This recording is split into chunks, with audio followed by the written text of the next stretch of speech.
किसी ने बड़े कमाल की बात कही है कि पिता कभी नहीं कहते कि मेरे पास पैसा नहीं है और मां कभी नहीं कहती कि मेरी तबीयत खराब है। बस इन्हीं दो झूठ की वजह से दुनिया सुंदर बनी हुई है।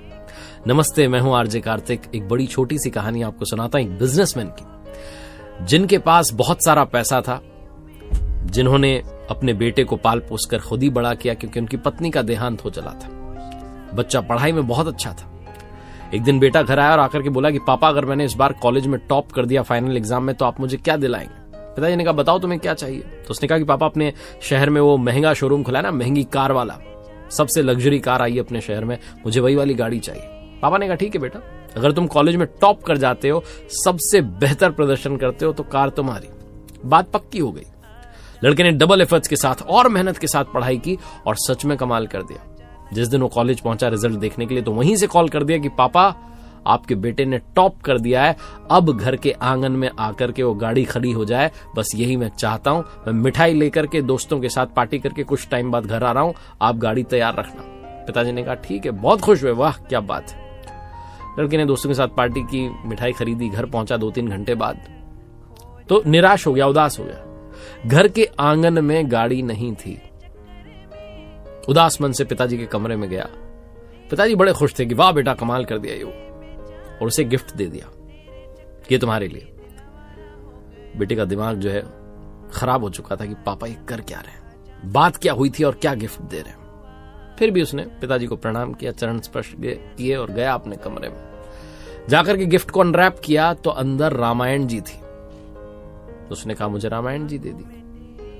उसने रामायण जी को वहीं रखा और एक चिट्ठी लिख दी कि पापा, अगर आज मां होती तो वो मुझे मेरी मनपसंद कार दिला देती। आपने तो मेरी बात ही नहीं मानी। एक चीज मांगी थी आपसे, वो भी नहीं दी। अब मैं जा रहा हूं घर छोड़ के, बहुत मेहनत करूंगा, कार खरीदूंगा, उसी कार से आऊंगा वापस। पापा, आपने मुझे उदास कर दिया और अपना नंबर बंद कर रहा हूं, मुझसे कांटेक्ट करने की कोशिश मत करना। लड़का चला गया घर छोड़ के, दूसरे शहर में चला गया, नौकरी करने लगा, धीरे धीरे अपनी स्किल्स को बढ़ाता चला गया, छोटा सा एक बिजनेस शुरू कर दिया, कमाल पर कमाल होने लगा। और लड़के ने एक दिन फाइनली वो कार खरीद ली जो पिताजी से गिफ्ट में चाहता था। जब कार उसने खरीद ली, जब कार उसके पास आ गई, कार को लेकर के अपने घर पहुंचा जहां वो रहता था। गाड़ी जब बाहर खड़ी थी तो उसे देखते देखते सोचने लगा कि क्या इस चीज के लिए मैंने अपने पिताजी से रिश्ता तोड़ लिया? क्या ये कार इतनी बड़ी हो गई कि मेरे पिताजी को मैंने भुला दिया? होता है ना, जब चीज आपके पास आ जाती है तो आपको समझ में आता है कि ये इतनी भी कीमती नहीं थी। बिना देरी के उसने पिताजी का नंबर डायल किया। फोन जो था वो लगा और उधर से कॉल रिसीव किया घर के नौकर ने। उसने कहा, सेठ जी तो 10 दिन पहले ही दुनिया छोड़कर चले गए। छोटे सेठ जी आपको बहुत याद करते थे, वो बड़े सेठ जी आपके बारे में बहुत बात करते थे, बात करते करते रोने लग जाते थे। आप क्यों छोड़ के चले गए? आपने नंबर भी बदल लिया, आपसे कोई आपका पता भी नहीं था, कांटेक्ट नहीं हो पाया, हम बता भी नहीं पाए कि अब सेठ जी नहीं है दुनिया में। इस लड़के ने जब ये सब सुना तो हिल गया, दिमाग खराब हो गया, बोले क्या करें। अगली सुबह फ्लाइट पकड़ के अपने शहर पहुंच गया, पिताजी के घर गया, उसी कमरे में जहां पिताजी ने आखिरी बार इसे गिफ्ट दिया था। वहां पिताजी की तस्वीर टंगी हुई थी, उस पर माला लगी हुई थी, प्रणाम किया। वहीं रामायण रखी हुई थी, रामायण जी को उठाया और खोला तो पहले ही पेज पर वहां एक चिट्ठी रखी हुई थी जिस पर लिखा था कि मेरे बेटे, तुमने कमाल कर दिया है, मेरा सिर जो है गर्व से ऊंचा हो गया है, तुमने कॉलेज में टॉप कर दिखाया, पढ़ाई में कमाल कर रहे हो। मैं तुम्हें तुम्हारा गिफ्ट तो देना ही चाहता हूं, साथ में कुछ संस्कार मिले, इसलिए रामायण जी भेंट कर रहा हूं।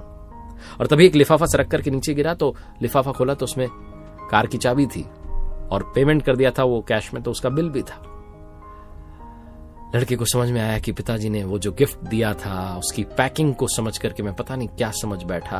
पिताजी ने तो मेरी मनपसंद कार मुझे दे दी थी, मैं ही नहीं समझ पाया। रोता चला गया, रोता ही रह गया। पिताजी तो अब नहीं थे, कार तो थी, लेकिन पिताजी नहीं थे। जो जीवन थे, जो संपूर्ण जीवन थे, उनसे आखिरी बार मिल भी नहीं पाया। ये कहानी उस बेटे की और पिता की नहीं है, कहानी आपकी हमारी है। ईश्वर भी हम तक जो हम चाहते हैं वो गिफ्ट्स पहुंचाता है। भगवान हम तक वो पहुंचाते हैं जो हम चाहते हैं, लेकिन उसकी पैकिंग कुछ और होती है गिफ्ट की, और इस चक्कर में हम उनसे नाराज हो जाते हैं, दूरी बढ़ा लेते हैं, भगवान से दूर हो जाते हैं, ऊपर वाले से दूरी बढ़ा लेते हैं। और उन्हें बहुत कुछ कहने लग जाते हैं, भूल जाते हैं कि जो भी वो हमें दे रहे हैं वो सर्वश्रेष्ठ गिफ्ट है, क्योंकि ऊपर वाले का प्लान हमारे प्लान से लाख गुना अच्छा होता है। हम तो इतनी ही दूर का देख रहे हैं, भगवान तो बहुत दूर तक देख पाते हैं, हमारे भविष्य की रचना कर रहे होते हैं। एक बार फिर से वही बात जो अक्सर कहता हूं, कर दिखाओ कुछ ऐसा कि दुनिया करना चाहे आपके जैसा। मेरी नई किताब को बहुत सारा प्यार देने के लिए थैंक यू सो मच। कर दिखाओ कुछ ऐसा मेरी किताब Amazon, फ्लिपकार्ट, बुक स्टोर्स पर अवेलेबल है, मंगवाएं और पढ़ें। उम्मीद है आपको पसंद आएगी। और साथ ही मेरी वेबसाइट www.rjkarthik.in, जहां कुछ कोर्सेज हैं, उम्मीद है आपको कोर्सेज भी पसंद आएंगे।